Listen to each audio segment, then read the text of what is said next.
আমাদের এখন প্রায় দিনই হয়ে গেছে অভ্যাস যে অফিস থেকে বেরিয়ে তারপরে একটু এধার ওধার ঘুরবো। আসলে সেই তো বাড়ি ফিরবই, একরকম জীবন কার ভালো লাগে বলুন?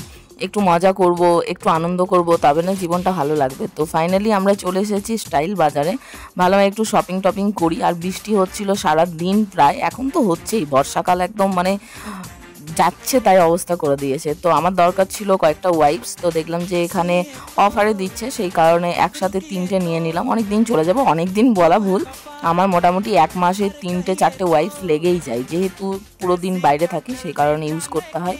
তো ভাবলাম 3 রকম নিই, ফ্লেভারগুলো আলাদা হবে। তো নিয়েছি। তারপর টুকিটাকি জিনিস দেখছিলাম, নিচে সেরকম বিশেষ কিছু ছিল না আমাদের জন্য, লেডিস পারপাস।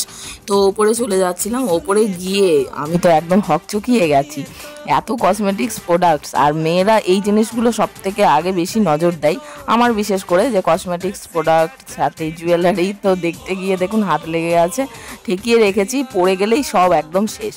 তো মধু তুলে দিয়েছে, দেখুন প্রচুর কসমেটিক্স আছে, কোনটা ছেড়ে কোনটা নেব। আর বড় বড় বটল দেখলে তো অবশ্যই মানে ইচ্ছে হয় যে নিয়ে যাই, ব্যবহার করব না করব পরের ব্যাপার। তো যাই হোক, এখানে কিছু জুয়েলারি সেল হচ্ছিল।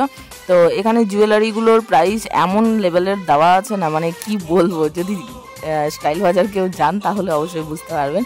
তো এখানে কিছু শর্ট ক্রপ টপ দেখছিলাম, তো মধুকে দিয়ে ট্রাই করাচ্ছিলাম যে আমার কেমন লাগবে। এটা বেশ সুন্দর না? কমেন্টে জানাবেন, যদি ভালো হয় তাহলে আমি ওই পিঙ্ক আর ব্লু কালারের, মানে ডেনিম কালারের দুটোর মধ্যে একটা নিয়ে নেব। তো তারপর দেখলাম যে বাড়ির জন্য বেডশিট লাগবে, তো বান্ডিল থেকে একটা বেডশিট নিয়েছি এই কালারেরই।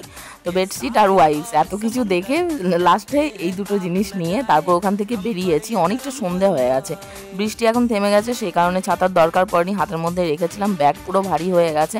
তারপর সবজি কিনবো, সেই কারণে চলে এসেছিলাম সবজি বাজারে, সবজিও কিনে নিয়ে যেতে হবে বাড়ি।